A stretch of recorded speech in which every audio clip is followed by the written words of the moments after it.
The primary purpose of this podcast is to inform and educate. The information and opinions expressed by the hosts and guests in this podcast do not necessarily reflect the official position of the Life Saving Society of Ontario.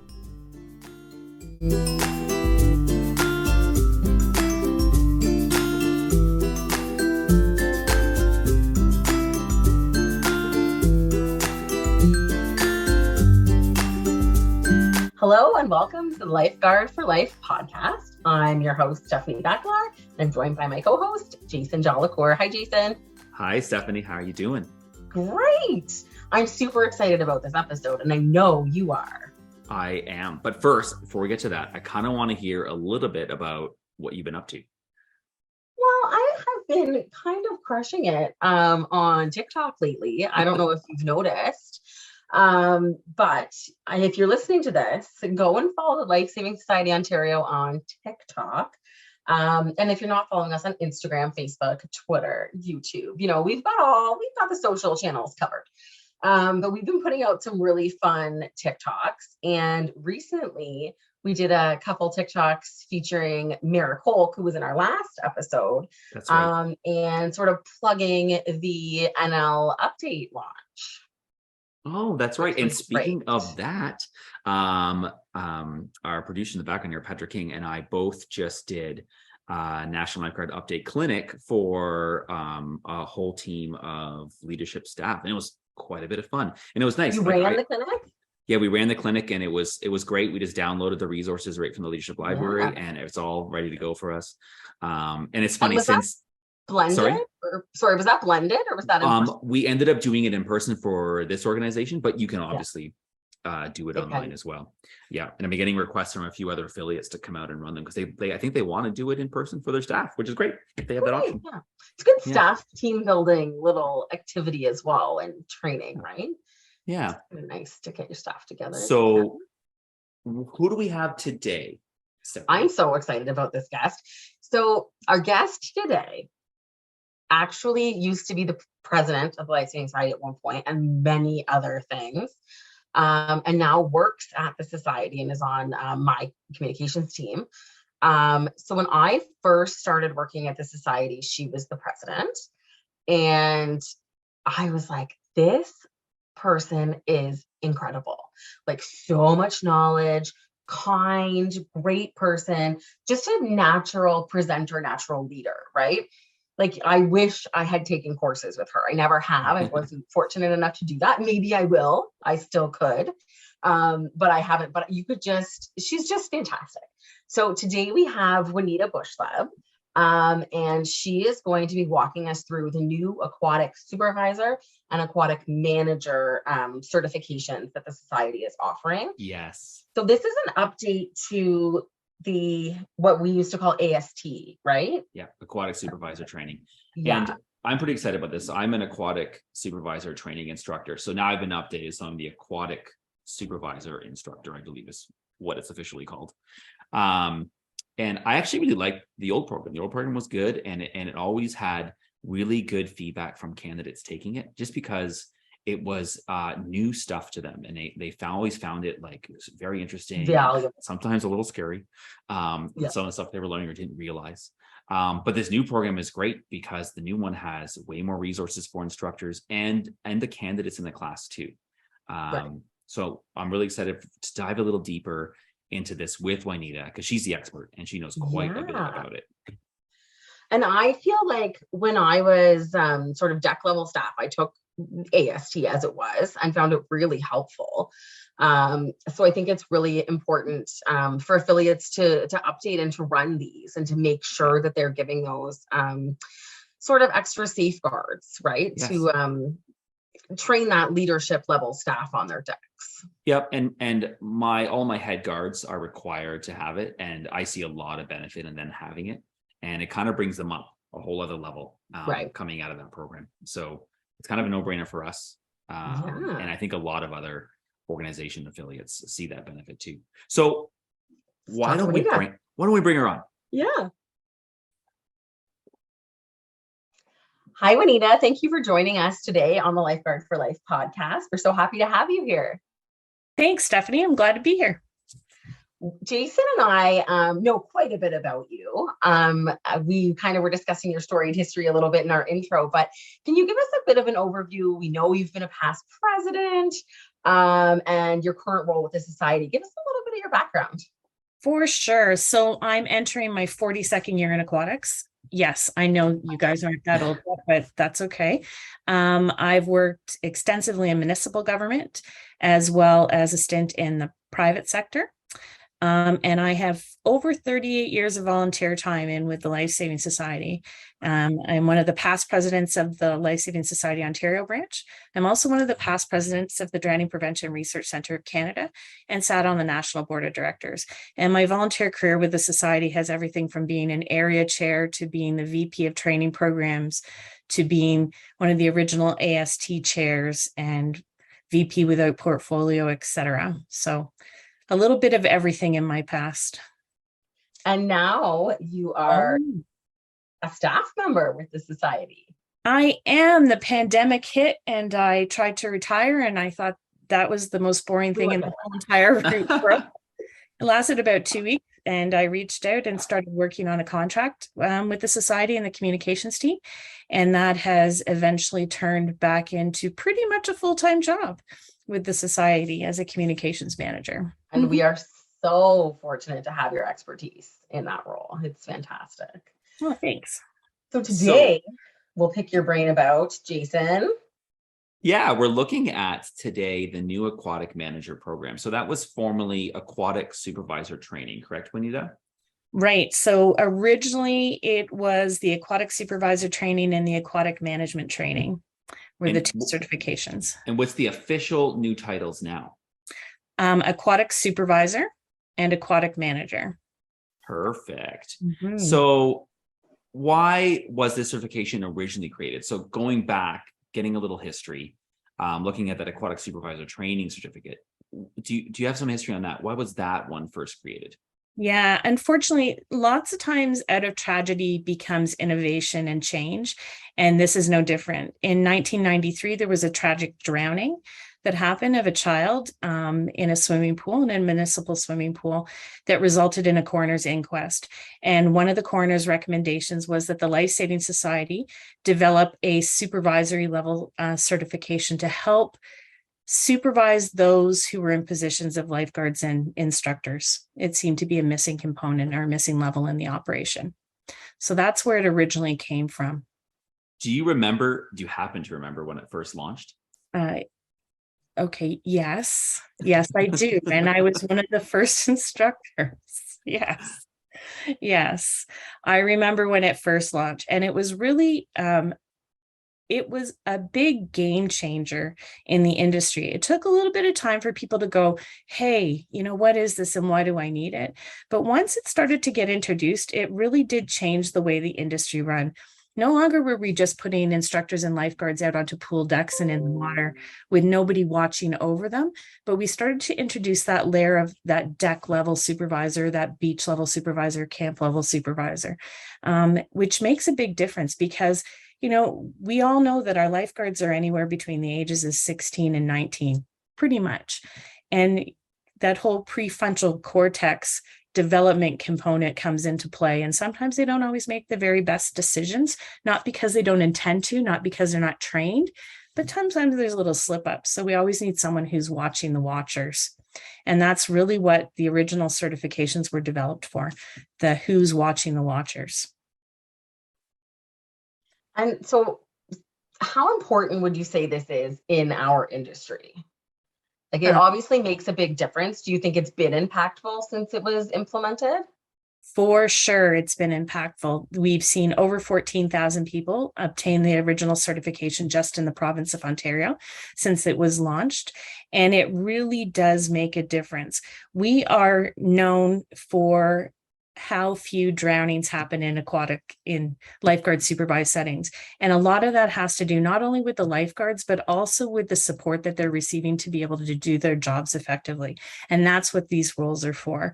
The aquatic supervisor really is the person that helps people do their jobs to the best of their ability. So it's critical in our industry that we don't just open the doors and say, here you go, you have your national lifeguard. We need people to support those individuals to do their jobs well. Right. So why the course update? If this course was successful, what sort of brought about the updates and the changes? Lots changed since 1993 when we first started to develop this course. I don't know whether you've noticed, but when I first started, okay, I'm aging myself here, but when I first started working on a pool deck, I didn't have a computer, right? I That's didn't, right. Right. Yeah. didn't have one of those. I think I got my first computer in 1994. Or maybe a little bit later than that, the first computer that was on my desk, and it wasn't actually connected to anything. And the resources that we're expecting people to access have changed. And the activities that they're doing and the things that they have exposure to have all changed. And our expectations of what we expect our lifeguards to be able to do has changed dramatically. And the volumes of people coming through our swimming lessons has dramatically grown as well. So you put all of those things together, and we can't expect that the program that we developed 10 years or 20 years ago, 20 years, no, 30 years ago. That's a long time ago, to be the program that's going to meet the needs of everything now. So we needed to make some adjustments to it and update it to reflect the change in how our industry is operating. We also know that there's been changes to the full-time complement in lots of operations, where the shift in focus, rather than having a singular focus, a singular stream focus, like you were only focused on aquatics or you're only focused in fitness or in camps. Now we're seeing that blended focus for those full-time individuals, which puts more pressure on our part-time individuals to be able to maintain the regulations as they're laid out and make sure that our teams are doing the best job possible. So all of that makes a difference in what we're able to deliver and what we should be delivering.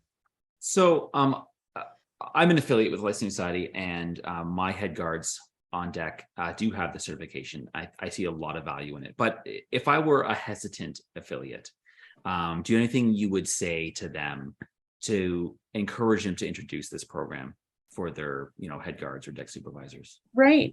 Anytime that you're putting a part-time or any individual in charge of the pool, you're saying you're in charge. The regulation actually speaks to them having to be able to implement that regulation and are responsible for that regulation.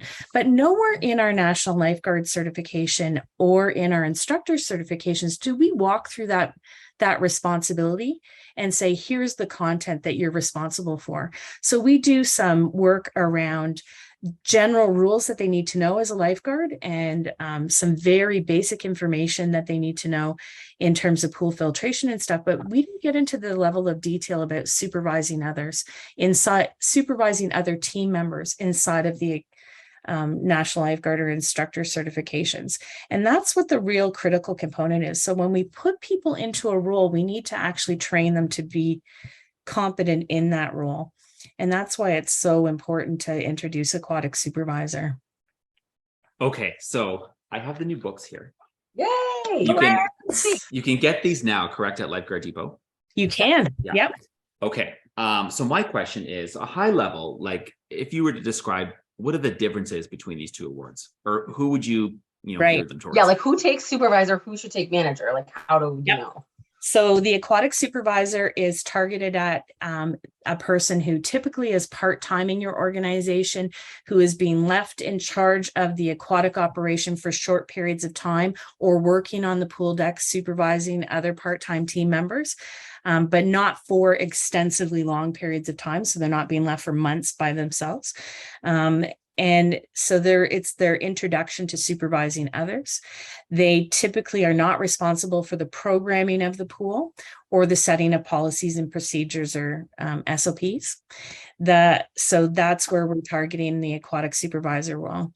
The Aquatic Manager is actually targeted at those people who are now moving into a full-time career inside of aquatics, maybe have aquatic qualifications, maybe don't have aquatic qualifications. So maybe they're running a pool, but maybe they also are the person who has aquatics within their operation. So they're the director, or they're the manager, or they suddenly find themselves in charge of fitness and aquatics, but they have a fitness background.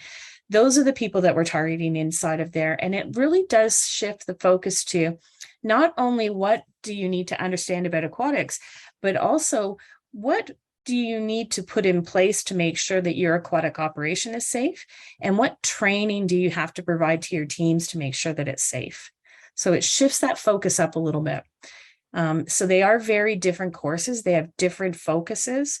So it's not like you can say, oh, I took Aquatic Supervisor, therefore I have the information for Aquatic Manager. Right. Yeah. And one is not a prerequisite to the other, correct?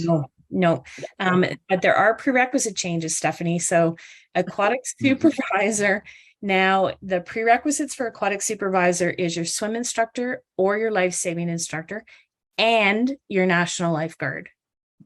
Because we recognize that the business is not just lessons and it's not just recreational swimming or lifeguarding focus, but we need those people to have a blend of both. And some people have said to me, oh, but my team only ever works at lifeguarding. And I said, yes, today, but next year, you don't know where that individual is going to be working. So we need to make sure that we do a blend of both of those. Right. Now, the Aquatic Manager, there are no prerequisite requirements for that one. Because like you said, it could be someone that doesn't have an aquatic background. Exactly. But is overseeing aquatic operations. Okay. So I guess we talked a little bit about, if an affiliate was hesitant, but what are the big benefits as an affiliate? So I'm Jason. I want to be Jason. I'm Jason. I've never done this before, say. I don't have any of my staff trained. This is the first time hearing about this, perhaps. And I'm just thinking, why would I bother? So what are like some key benefits? Well, the key benefit, I think, for you, Jason, if you were doing this for the very first time and weren't already a convert, I know that you are, is that it really does lift the load of a bunch of that training requirement off of your plate and puts it onto ours. That we're doing that base level training so that all of your team members moving into this position have the same thing. Think about it like National Lifeguard.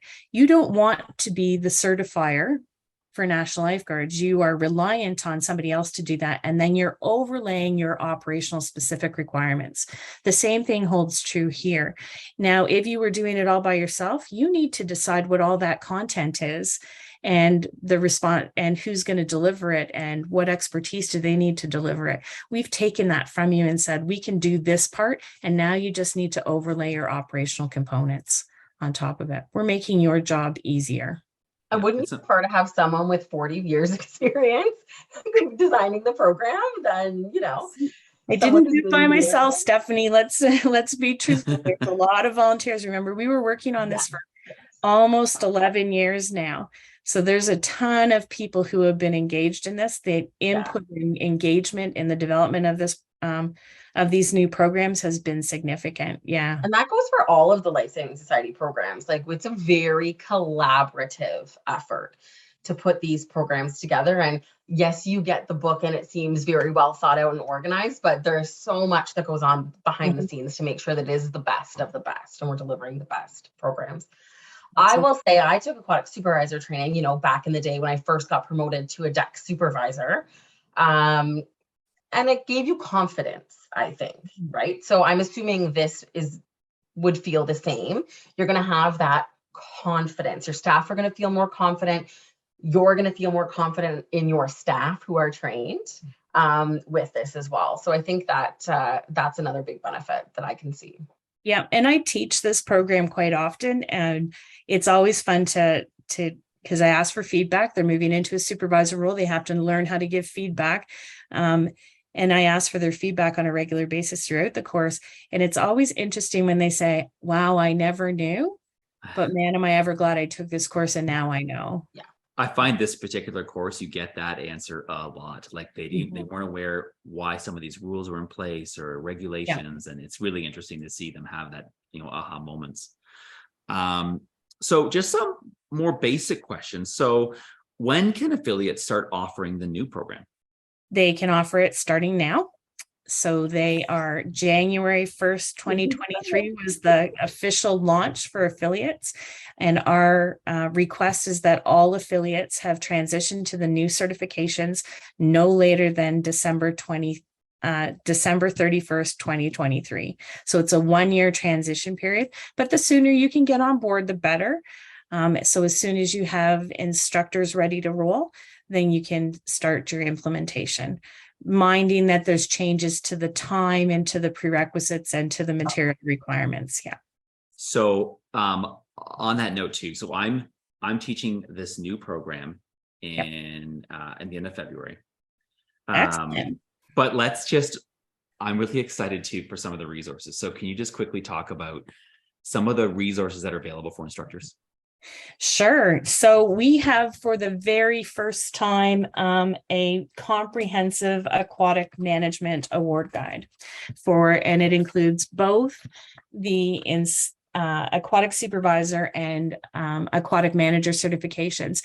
And embedded in the award guide is not only the purpose, learning outcomes, and performance requirements, but we've also included the learning activities. And for the first time ever in an award guide of the Life Saving Society Ontario branch, we've included both in-person delivery and online delivery guidance. Nice. That's super exciting. In addition, we've developed a teaching aquatic management USB that includes everything from your PowerPoint presentations to learning resources and handouts, etc., that should be used throughout the course. And we are requiring that those are mandatory for the delivery of the program. And then your candidates also now have a candidate workbook. So that's what you were holding up before, but we have an Aquatic Supervisor candidate workbook and an Aquatic Manager candidate workbook. And those workbooks are mandatory for the candidates participating in the course.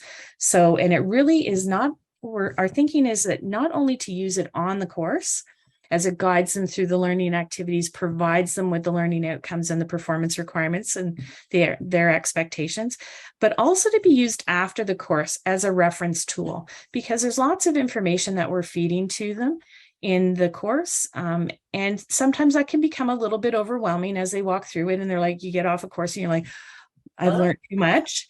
So now they can go back and reference that information. And we often ask them throughout the course to say, jot that down, go back and ask at your facility about this. Right. Yeah. Jason, I'm dying to know, have you already done all the activities in the workbook? No, I have not. So I've done the update. I've been through the materials. I'm going to dive deep in the second week of February. I'm taking a week off. So I'm just going to spend some time really learning all the material before I go to teach at the end of the month. I'm pretty excited about it. Fantastic. Are you teaching supervisor or manager? I'm teaching the supervisor. Supervisor. Okay. Well, you'll have to tell us when we record our episode after that how it went. Yeah. We'll have to recap that because that's interesting. And Juanita, I want to go back just a little bit here. Sure. So you had mentioned like the prerequisite was swim instructor or life-saving instructor, I believe, and national lifeguard. So can you just quickly mention or talk about the swim instructional component? So how does AST, or I guess what content in AST focuses more on that swim instructional component? Right. So don't stop calling it AST, Jason. I know better. Supervisor. Yeah, you're not the only person that I've caught on that one. We really do look at the delivery of programs and services. So there's a whole section on how do you deliver your programs and services. So really talking to them about that's one component, like what does it mean to deliver good services? But we also do a lot of work on customer engagement. So how do they engage with their customers? So, and, we went back and forth in the development of it. And, everybody there was lots of chatter about, oh, we should have a section on difficult customers. And we bounced back off of that and said, no, we should be really working on how to prevent situations that end up with difficult customers. How do we work to provide positive environments where people want to come back? So how are we delivering high quality lessons and how are we delivering high quality programs and recreational swims, etc. So that's where they're learning it. Yeah. Well, I think that's actually all the questions we had for you, Juanita. So I'm once again very excited to start teaching it. I'm very excited for the new program. I'm looking forward to it. Thanks for being with us today. Thanks for all the work you've done on this. And just as let's remind our listeners. So if you are if you're an instructor and need to purchase the instructional resources, you can go to lifeguarddepot.com right now and get it and order it. You can.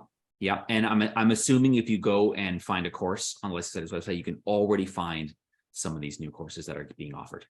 100%. You're already seeing them show up. Yep. That's great. So thank you very much for spending the night with us, Juanita, and we look forward to the program. Excellent. That was a great interview. It was so nice to have Juanita join us. I'm kind of curious, Jason, what was your biggest takeaway? So it's been a while since I've kind of like heard or been through it again. And it was kind of nice hearing from Juanita, the history, like how it first started. And you can tell she's passionate about it. Yeah. So I just really enjoyed hearing about that. It was just kind of interesting. What about you? I think the biggest takeaway or the most exciting thing for me was the online learning and how it's all sort of in the award guide. Like she said, there's activities in there, learning activities and whatnot. I think that's really interesting. And that the society is really taking the blended learning approach and making sure it's very deliverable, which I think is really important. It's helpful for us as instructors, right? We have that ready to go right out of the box. And I imagine the society will start, working towards that in other areas too, in other courses, which would be great to see. So what do you think our next topic will be, Stephanie? I think we're going to dig into some best practices for teaching. Is going to be our next. And we really want to make this a place where people can get access to resources and learn. So yes, this time you learned about a new program, which is absolutely fantastic. And next time we're looking at giving you some tips and tricks and what's the, best practices we see and our guest to be announced soon. What they see is the best practices for teaching swimming lessons. And that's great too. And I'm just going to send out the reminder, as always, if you have a topic you'd really like us to cover or a guest you'd really like us to have on, please send us an email. And you can send us an email at lifeguard4lifepodcast@gmail.com. So that's lifeguard, the number 4, lifepodcast@gmail.com. Yeah. And then you know what? Email us if you want to be on the show. Like if you want to join us and have a chat or you have a great topic, we're open to anything. Ask us questions and we love to hear from you. Yeah. Thanks, Stephanie, for spending the night. Thanks, I'm looking Jason. forward to the next one. Me too.